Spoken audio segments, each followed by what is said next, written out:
जी आज मैं आपके लिए जमजम चिकन क्रीम हांडी की बहुत ही ख़ास रेसिपी लेके आया हूँ और मुझे यकीन है कि आज से पहले आपने कभी भी इतनी आसान और मज़ेदार ये रेसिपी अपने घर में नहीं बनाई होगी।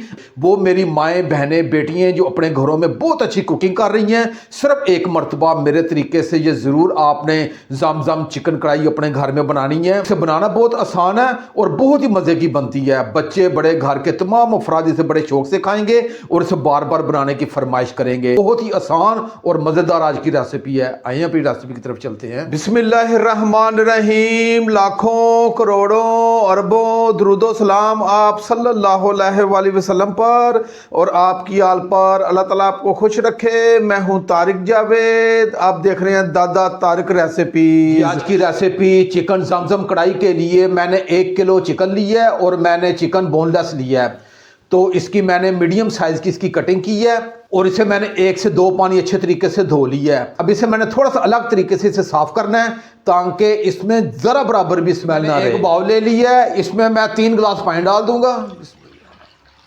नमक को मिक्स करने के बाद मैंने 2 अदद लेमू लिए हैं। अगर आपके पास लेमू नहीं है तो फिर आपने 5 टेबल स्पून आपने सिरका डाल लेना। मेरे पास ये लेमू थे, मैंने 2 अदद लेमू का रस निचोड़ दिया है। लेमू का रस निचोड़ने के बाद इसे अच्छे तरीके से मिक्स कर दूंगा। जी लेमू का पानी और नमक को मैंने अच्छे तरीके से मिक्स कर दिया है। अब ये हमारे पास चिकन है, इसे मैंने 1 से 2 पानी पहले इसे अच्छे तरीके से धो लिया था, लेकिन इसे आप इस तरीके से ज़रूर एक मरतबा साफ़ करना है ताकि इसमें ज़रा बराबर भी स्मेल ना रहे।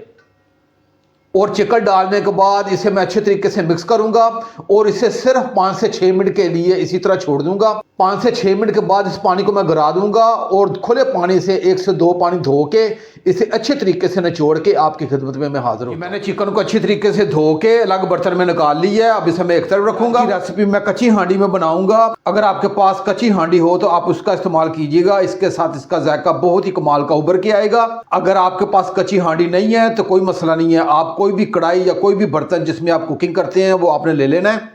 अब आपने चीज़ें और तरतीब आपने नोट कर लेनी है। चूल्हे की फ्लेम को मैंने ऑन कर ली है और आंच को मीडियम रखा है। अब ये आधे गिलास से थोड़ा सा कम ये पानी है, ये मैं डाल दूंगा। मैंने 1 टिक्की मक्खन की ली है, ये 50 ग्राम टिक्की का वजन है। आपने मक्खन का लाजमी इस्तेमाल करना है। अगर आपके पास मक्खन ना हो तो फिर आप देसी घी भी डाल सकते हैं। अगर देसी घी भी नहीं है फिर आप जो रूटीन में घर में घी इस्तेमाल करते हैं वो ले सकते हैं। ये आधी टिक्की मक्खन की मैं इस पानी में डाल दूंगा। अब ये बोनलेस चिकन है जिसे हमने अच्छे तरीके से साफ कर लिया, ये डाल दूंगा। 5 से 6 अदद मैंने लहसुन के जवे लिए हैं, ये साबुत ही आपने डालने हैं, इसे आपने पेस्ट नहीं डालना, ये डाल दूंगा। अब इसमें जो चीज़ें जाएंगी वो आपने नोट कर लेना है। 1 क्वार्टर टी स्पून मैंने ये लाल मिर्च ली है और 1 क्वार्टर टी स्पून मैंने ये नमक लिया है। नमक आप अपने जायके के हिसाब से कम ज़्यादा कर सकते हैं। और 1 अदद मैंने हरी मिर्च ली है, इसे दरमियान से काट लिया। ये तीनों चीज़ें डाल दूंगा और ये तीनों चीज़ें डालने के बाद इसे अच्छे तरीके से मिक्स करूंगा। आपने ये पहले मक्खन को किसी सूरत मेल्ट नहीं करना, इसी तरह आपने डाल देना है। अब इसे ढांप के मैं 5 से 6 मिनट के लिए रखूंगा।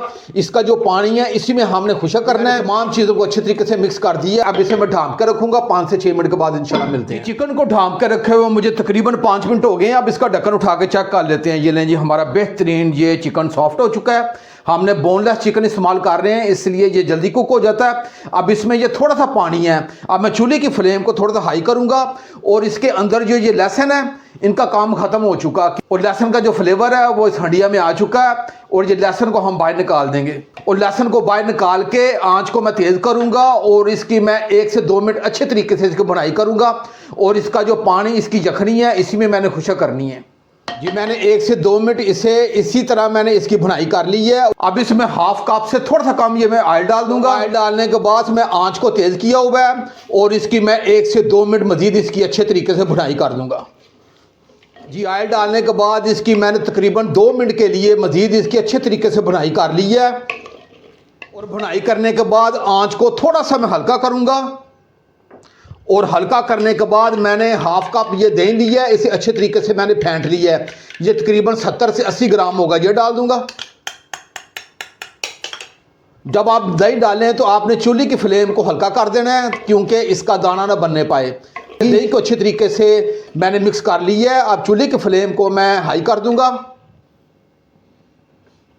और इसे 2 से 3 मिनट के लिए इसे कुक करूंगा ताकि दही का जो कच्चापन है वो ख़त्म हो जाए। मैंने दही डाल के इसकी 1 से 2 मिनट अच्छे तरीके से भुनाई कर ली है और जो दही का कच्चापन था वो भी ख़त्म हो चुका है। जो दही का जो फ्लेवर था वो इस हंडिया में आ चुका है। अब ये 3 टेबल स्पून ये सोया सॉस है ये डाल दूंगा और ये 2 टेबल स्पून ये सिरका ये डाल दूंगा। अगर आपके पास सिरका नहीं है तो फिर आप लेमन का रस भी डाल सकते हैं। सोया सॉस और सिरका डालने के बाद इसे अच्छे तरीके से मिक्स करूंगा। सिर्फ एक मरतबा आपने इसी तरीके से ये जमजम चिकन कढ़ाई हांडी बनानी है। आज आपके दिल से दुआएं निकलने वाली हैं। अब इसमें जो चीज़ें जाएंगी, मसाले जाएंगे, वो आपने नोट कर लेने हैं। मैंने ½ टी स्पून ये काली मिर्च ली है। ये आपको करीब से नज़र भी आ रही होगी कि ये मैंने दरदरा से इसे कूटा है। इसका बिल्कुल आपने बारीक से फूफनी बना लेना है। और ¼ टी स्पून मैंने नमक लिया। नमक आप अपने जायके के हिसाब से कम ज़्यादा कर सकते हैं। और ½ टी स्पून से थोड़ा सा कम ये मैंने वाइट पेपर लिया, सफ़ेद मिर्च। इसका जायका बहुत ही कमाल का उभर के आएगा। और ½ टी स्पून मैंने कसूरी मेथी ली है। इसे थोड़ा सा मैंने हाथ से मसल लिया है। ये सिर्फ 4 चीज़ें आपने डालनी है। ये डाल दूंगा और ये 4 चीज़ें डाल के इसे अच्छे तरीके से मिक्स करूंगा। और आप यकीन कीजिएगा कि इस वक्त बहुत ही प्यारी सी खुशबू मेरे पूरे किचन में महक चुकी है। और मैं आपको ज़रा थोड़ा सा करीब से भी चेक करवाता हूँ कि कितनी ज़बरदस्त किस्म की इसकी लुक आई है। ये देखें, मैं आपको करीब से भी चेक करवा रहा हूँ। इसका ऑयल भी अलग होना शुरू हो गया। ये देखिए, अब मैंने 5 टेबल स्पून ये टेट्रा पैक क्रीम ली है। आप किसी भी कंपनी की टेट्रा पैक क्रीम ले सकते हैं। ये मैं डाल दूंगा। ये सबसे आपने आखिर में डालनी है। और क्रीम डालने के बाद मैं चूल्हे की फ्लेम को ऑफ कर दिया। उसकी वजह यह है कि क्योंकि आज की कुकिंग मैं कच्ची हांडी में बना रहा हूं, तो मैं जब चूल्हे की फ्लेम को ऑफ करूंगा तो इसका जो कुकिंग प्रोसेस है ये जारी रहेगा। अब यह मैं क्रीम को अच्छे तरीके से मिक्स करूंगा। जी, मैंने क्रीम को अच्छे तरीके से मिक्स कर दिया है। अब मैंने 2 अदद ये हरी मिर्चें ली हैं। इन्हें मैंने रफली काट लिया, ये डाल दूंगा। और ये थोड़ा सा धनिया ये भी ऊपर से डाल दूंगा। सबसे आखिर में ये ½ टिक्की जो मक्खन की बच के थी ये ऊपर रख दूंगा। चूल्हे की फ्लेम को मैंने ऑफ किया हुआ है। अभी आपको महसूस हो रहा होगा कि इसका कुकिंग प्रोसेस है ये जारी है। अब इसे ढांप के रखूंगा ताकि जो हमने आखिर में मक्खन डाला है इसका फ्लेवर भी इस कढ़ाई में उतर जाए। अब मैं ढांप के रखूंगा। 3 से 4 मिनट के बाद इंशाल्लाह मिलते हैं। ढांप के रखे हुए तकरीबन 2 से 3 मिनट हो गए। अब इसका ढक्कन उठा के चेक कर लेते हैं। ये नहीं, हमारा मक्खन भी इसमें मेल्ट हो चुका है। और एक मरतबा ये मैं चम्मच की मदद से इसे अच्छे तरीके से मिक्स कर दूंगा। मैंने आज की बहुत ही मज़ेदार और आसान चिकन जमजम कढ़ाई को अच्छे तरीके से मिक्स कर दिया है। और ये हमारी जमजम चिकन कढ़ाई तैयारी के मराहल में आ चुकी है। और मैंने कैमरे को बिल्कुल करीब कर दिया है। और मैं आपको फौरी निकाल के चेक भी करवाता हूँ। मेरी बहनें और बेटियाँ जो अपने घरों में बहुत अच्छी कुकिंग कर रही हैं, आपने एक मरतबा ये ज़रूर मेरे तरीके से ये जमजम चिकन कढ़ाई अपने घर में बनानी है। एक अलग ही जायका होगा। और फिर आपने मुझे बताना भी है कि ये रेसिपी आपकी कैसे बनी है। अगर ये मज़ेदार रेसिपी बने तो मेरी वीडियो को आगे भी शेयर किया करें ताकि किसी और का भी फ़ायदा हो सके।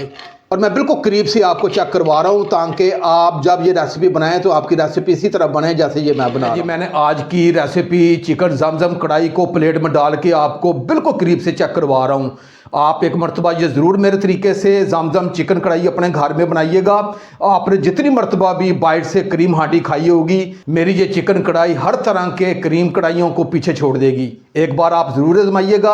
अगर ये मेरी रेसिपी आपको अच्छी लगे तो मेरे चैनल को आप ज़रूर सब्सक्राइब कर दिया करें। और साथ जो घंटी का बटन है उसे आप लाजमी प्रेस किया करें ताकि मेरी हर नई आने वाली वीडियो आप तक पहुँचती रहे। अब अपने भाई तारिक को इजाज़त दें। इंशाल्लाह मैं एक नई रेसिपी के साथ हाजिर हूँगा। अपना बहुत ख्याल रखिएगा। अल्लाह हाफिज़।